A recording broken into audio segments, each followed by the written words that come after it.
Hey, everybody, welcome back to Lettermen Row. This is Rapid Reaction brought to you by Buyers Auto. I am Austin Ward. That's Jeremy Birmingham and Spencer Holbrook. Not the biggest surprise in the world here. Justin Fields is heading to the NFL draft. It is a little bit surprising to know how close he may have been to coming back to Ohio State for one more year. I talked to some people over the weekend and even on Monday morning before he posted the final decision. He had made up graphics to both stay and return. I don't know if that will be any solace to Ohio State fans who wanted to watch him play another year and chase a Heisman Trophy and try and get back to the national title game. But this was the move all along, that he would come to Ohio State for 2 years, that he'd work with Ryan Day and become a first-round draft pick. That's about to happen, and now that plan has been come to fruition, and Justin Fields is leaving Ohio State. Yeah, I mean, the surprise sort of was out of the bag last Monday night when Ryan Day said, "I'm going to miss him."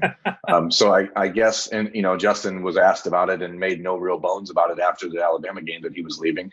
So maybe the last couple of days he had some doubts, or needed to do a little research into the quarterbacks available in the draft, the teams that are going to be picking quarterbacks. But ultimately, these guys work for this moment, and you could say, sure, come back next year, raise your stock a little bit, but how do you really help yourself by going from the 8th pick in the draft to the first pick? I don't know. I mean, is it worth the risk of getting hurt or any of the other things that can happen? I don't think so. I think that for Justin Fields, he's likely going to be a top 10 pick. It makes sense to go now, and as you said, I mean, mission accomplished. Yeah, certainly nobody's going to fault him for that. He's not, no matter what happens, even if other quarterbacks, move ahead of him or he doesn't go the second quarterback off the board, he's going to be a first-round draft pick. There's no question about that. I think the things that factored into his mind there were, staying in school to finish up some more classwork and a degree potentially, to try and become that number one overall draft pick, as he knows at this point that Trevor Lawrence is going to be that. He's made no bones about trying to win the Heisman Trophy. Didn't really have a legitimate shot at it this year, thanks to that abbreviated schedule and the stats that he wasn't able to match them, and then had that rough outing against Indiana and Northwestern, and then just development a little bit more and trying to play for a national title. Understand all those things, and also understand that he's a first-round draft pick and about to have a life-changing amount of money. That's no one will ever fault him for that, and that's, again, Ohio State has been prepared for that.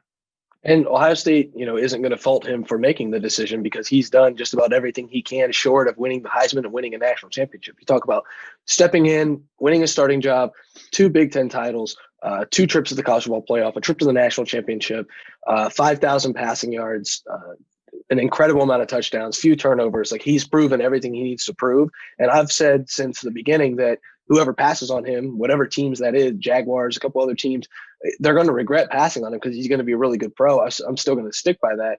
The only thing that I thought that maybe could bring him back was the idea of winning that Heisman, being the first overall pick, but also going from working with Ryan Day to going to work with a veteran quarterback. You might have to sit a year. Like, would you rather work with Ryan Day for another year and then go to the NFL, or would you rather go to the NFL and work with an NFL quarterbacks coach? Because they're kind of one and the same. So I was just wondering if that factored into the decision, but obviously the money plays out or wins out. The idea of playing in the NFL wins out most of the time for these guys. I'm hoping, sorry to interrupt you, Austin, I'm hoping that the NFL doesn't take what happened with Dwayne Haskins and use that against Justin Fields. And I think that there's a possibility that does occur. So I'm not going to be surprised if you see Justin fall into like the 15-20 pick range. And if that does happen, it's probably in his best interest. I honestly, if you look back to like Aaron Rodgers, for example, the fact that he went 26th in the draft probably was the best thing that ever happened to him in his NFL career. For a guy like Justin Fields, who, I mean, I think we can be realistic and say that he's the best quarterback we've ever seen at Ohio State, but still also understand that he's going to need time to develop. And being put in a situation where he's thrown into the NFL, into a team like Detroit or somewhere like that, where you know that there's going to be a rush to get him on the field, I think does him a disservice. So, I mean, I'm hoping for Justin's long-term career that he actually does drop a little bit.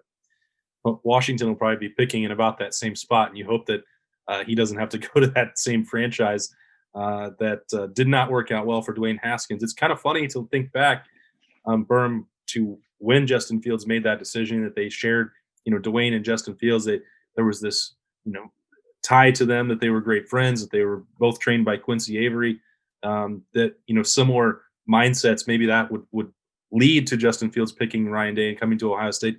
these two wound up being very different players, different mentalities. And as you said, watching him for the last 2 years, we were all very blessed to do so. He is one of the greatest athletes, one of the best quarterbacks that I've ever seen. When you look at it now with the way his numbers will stack up, I mean, obviously they're pretty favorable to most. The career numbers won't, touch a JT Barrett. He doesn't have a Heisman like Troy Smith or a national title like, Craig Krenzel or some other guys. But in terms of pure ability, there's no way that there's been anybody better than this guy.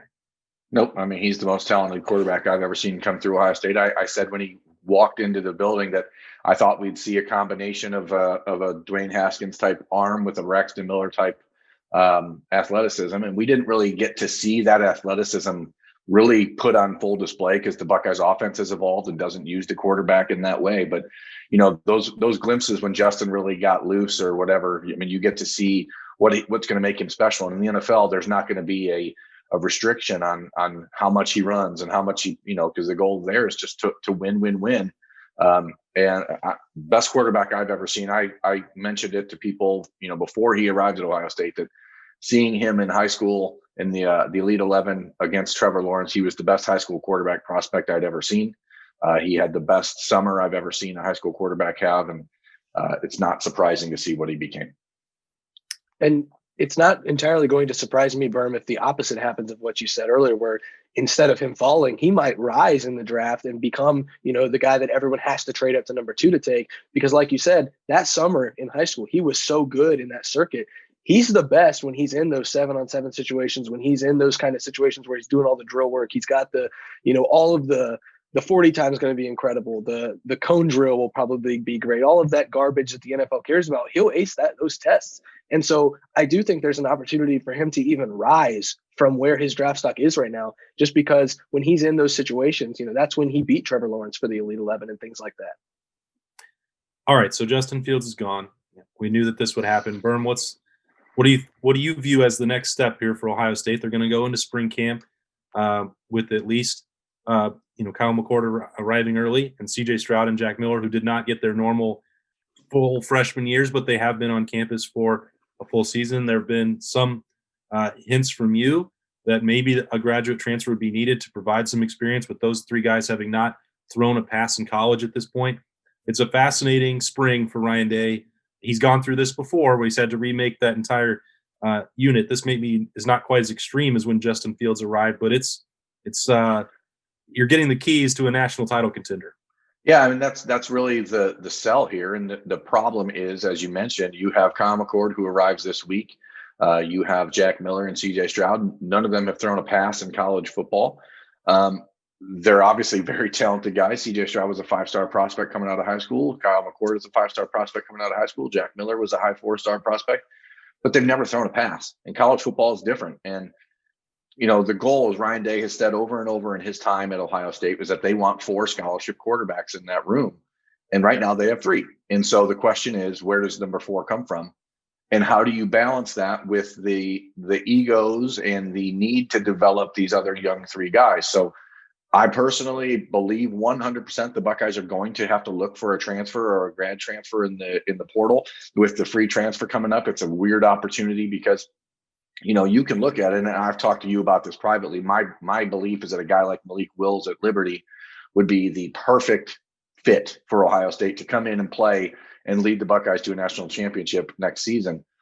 Is that worth the risk of upsetting the balance in the room with Stroud, McCord, Miller, and someone potentially leaving, or maybe 2 guys leaving, knowing what happens with Quinn Ewers coming in next January? So there's all these things that are going to have to be bounced around. And, I know that it's not the conversation Ohio State wants to be having heading into the spring. You'd rather just turn the focus to, okay, let's get these 3 guys ready.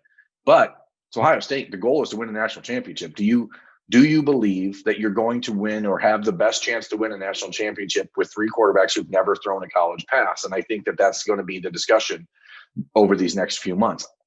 I think you have talented enough players to do that because you have the full complement of an offense, especially, we're still waiting on a Chris Olave and Jeremy Ruckert decision. If those guys decide to come back, all of a sudden becomes a real simple situation for any quarterback to just like hand the ball off to these guys, throw the ball to these guys. Mac Jones was going to be a first round pick in the NFL because he had that type of offense around him. He wasn't that guy a year ago.